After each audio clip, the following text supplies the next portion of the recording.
Talking about the divide, one saying is a divided house won't stand, right? But now America seems to be very divided. How do you see that? So yes, I think America is divided, and I think if we continue to talk about race, we will continue to be divided. I never say the word race. You and I are different races, so what?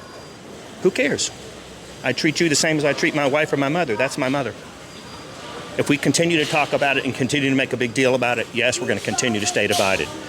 I think the media and the press are the dividers. They lie. You never know the truth anymore. The media was originally created to keep the government honest. Now, the press gives their opinion instead of the facts. And then when do you think it started? Because some people say, oh, it's Trump started. When he was started to campaign in the office, he started this divide. What's your perspective? I think the divide was way before Trump ever even considered running for president. I think it's the press. It's the press.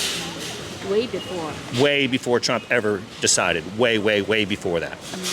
So how do you think we can get back to, the traditional American people's... Yes. Stop talking about race. I think it's a very small amount of people that feel racist. I think it's a very small amount. Stop talking about it. I love my neighbors, and my neighbors love me. And I think, generally speaking, Americans love each other.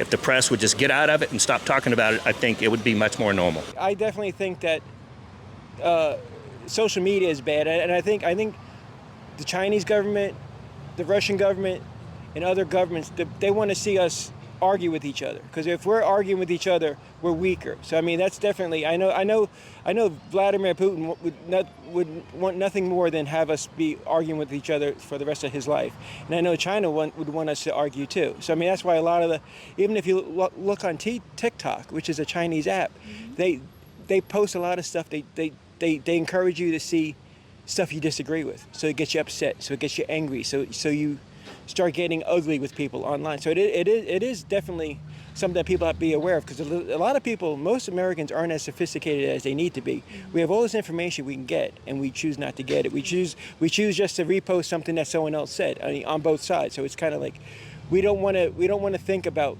issues. We just want to have a feeling and go with that. I've had friends that I've lost because they're so far gone politically. I mean, we can all get along. We just have to work on getting along better. I mean, there's things that's why I think if we were a more cohesive country, we can deal with countries like China.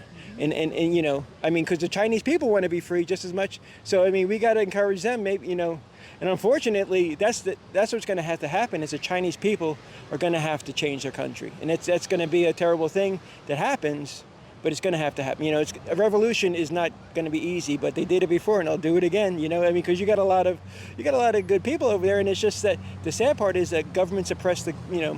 I mean, if Chinese people had different government, they would be incredible. They would look how much they can do. Look how much they would do if they were free. So